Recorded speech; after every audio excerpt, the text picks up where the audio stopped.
of the United States invading Iraq. Today is the 20th anniversary of the United States invading Iraq.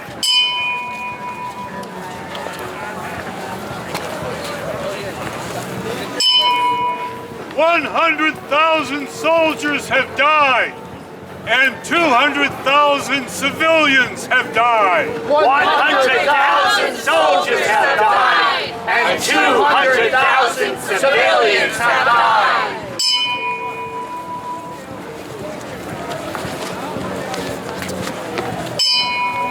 The United States has spent $2.4 trillion on this war. The United States has spent $2.4 trillion on this war.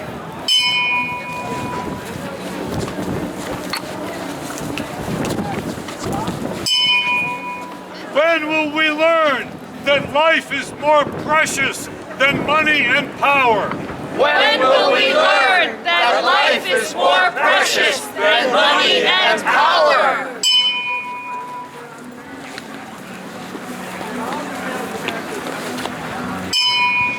How will we teach our children not to use violence when governments always respond to their problems with violence? How will we teach our children not to use violence when governments always respond to their problems with violence?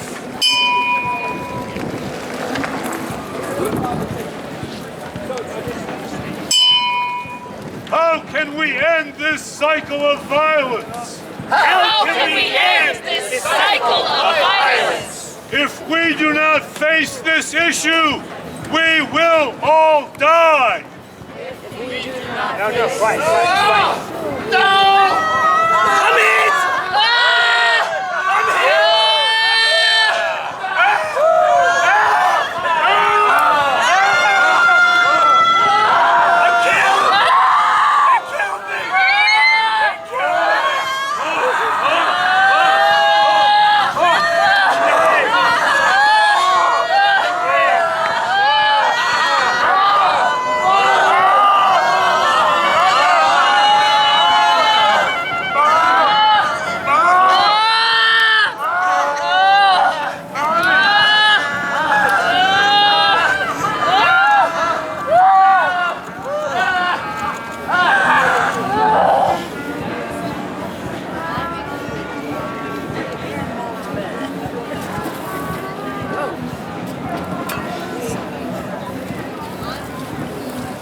The dead say nothing will end war unless the people themselves refuse to go to war.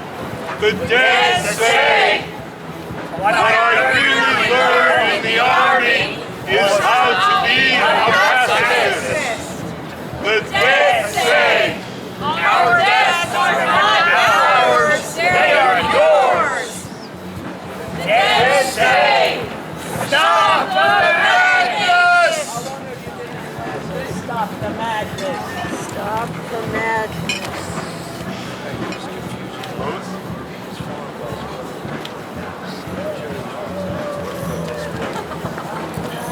Oh, I'm so sorry. You. I got to be aware of others about it. You want to show Christmas?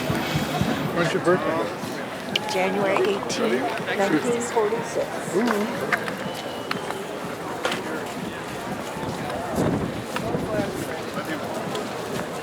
You just had a desperately birthday. need a ceasefire and negotiations to end the brutal Russian war in Ukraine today. Our whole planet is at risk as the war leads to an increase in fossil fuels being mined and shipped around the globe. And whenever countries spend more on war, there's always less money available for things that actually keep us safer. Our actions in the present have imposed economic and security policies around the world that have resulted in desperate poverty, environmental catastrophe, refugee crises, authoritarian rulers, and more.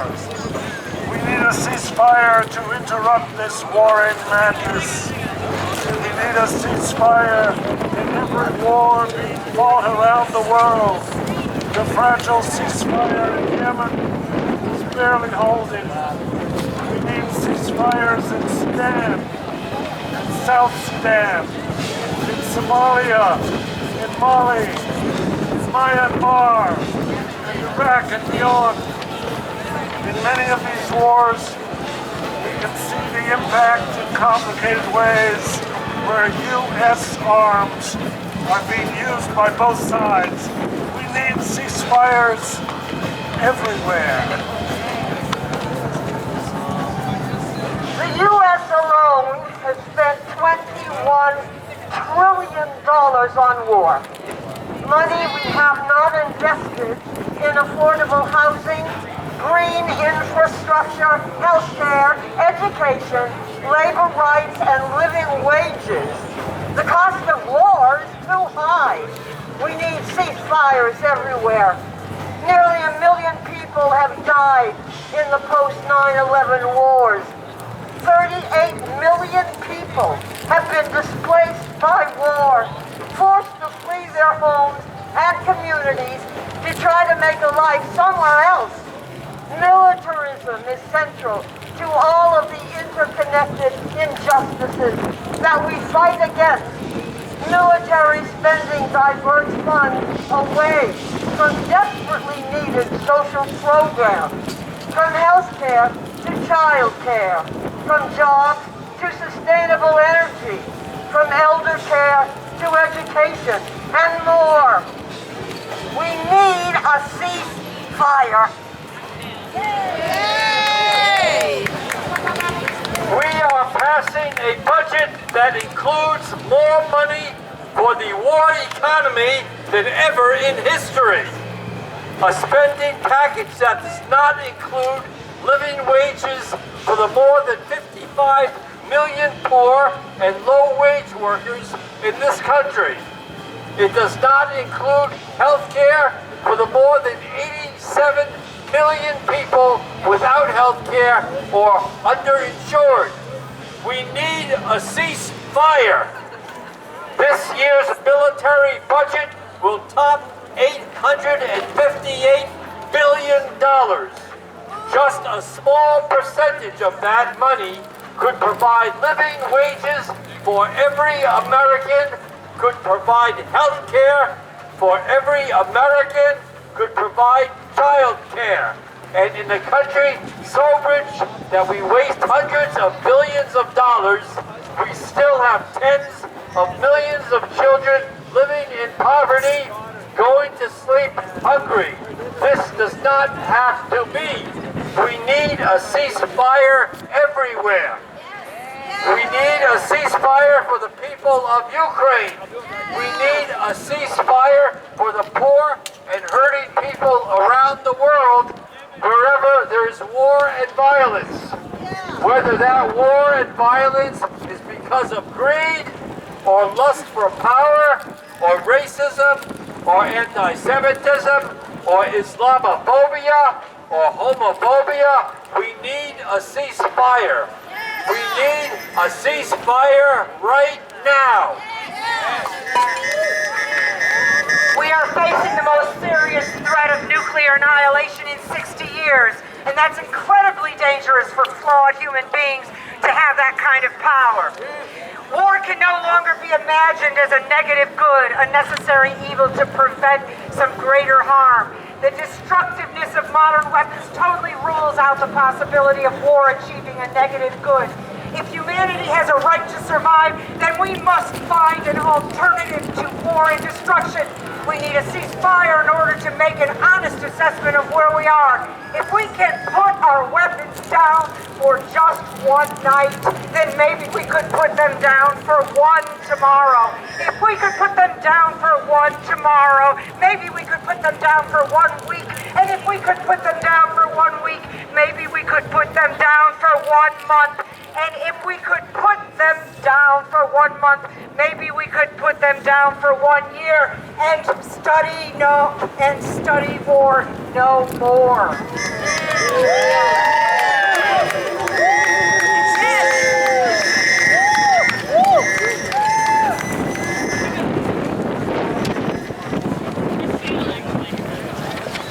I thought you said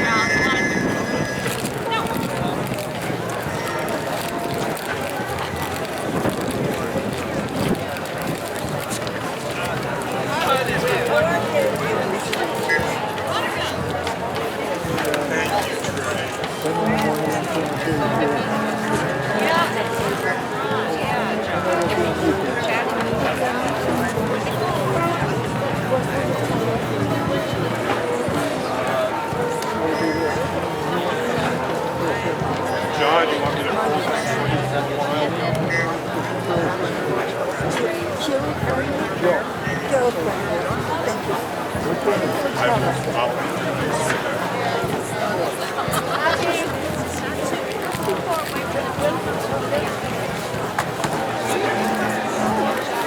We are going.